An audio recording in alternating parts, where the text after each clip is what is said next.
Hello everyone, this is Justina. Welcome back to Zintilon channel.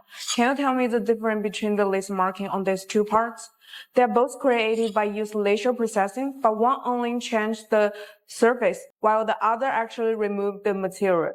So what is the difference between the laser marking and the laser engraving, and when should you choose each one? In this video, we will give a quick overview of these two laser processing technologies.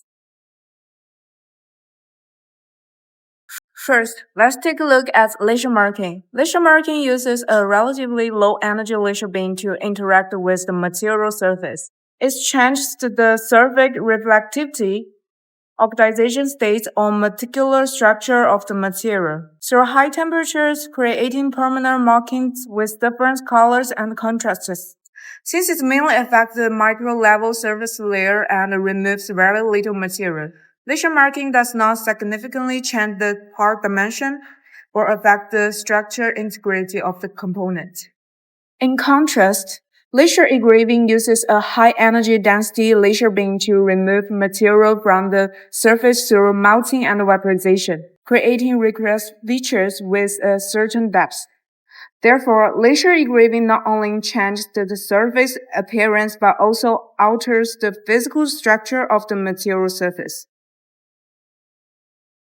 In industries such as automotive, electronics, aerospace, and medical manufacturing, many components require identification and traceability, like QR codes, serial numbers, production batches, and logos.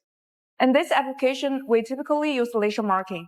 This is because laser marking offers high precision speed, excellent repeatability, and minimal impact on parts dimension, making it ideal for automotive mass production.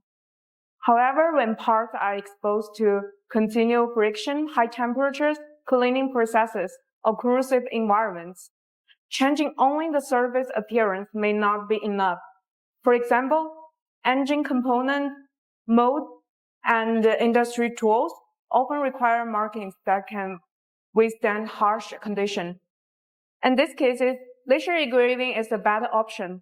Because the marking is physically embedded into the material surface, it can remain visible even after long-term use and surface wear.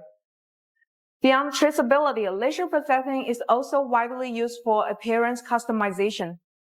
If the goal is simple to add logos, tags, or simple patterns while maintaining a smooth surface finish, laser marking is usually the better choice. If a more noticeable three-dimensional effect is required, such as decorative texture, embossed pattern, or tactile design, laser engraving is more suitable. Aluminum alloy is one of the most commonly used materials in industrial laser processing. Especially for anodized aluminum, laser marking is widely applied. The laser can remove the anodized layer and create high contrast marking while maintaining dimensional stability. Therefore, it is commonly used for QR codes and identification marks on electronic housings, automotive components, and aerospace parts.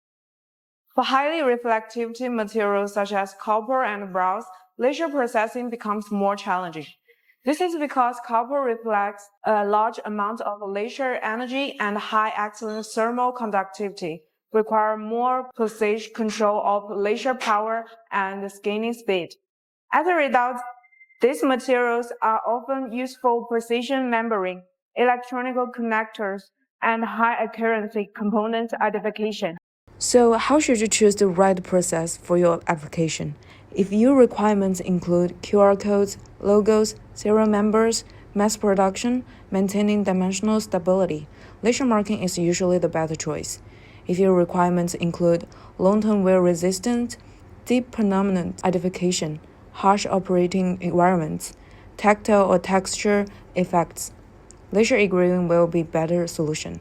Neither process is universally better than the other.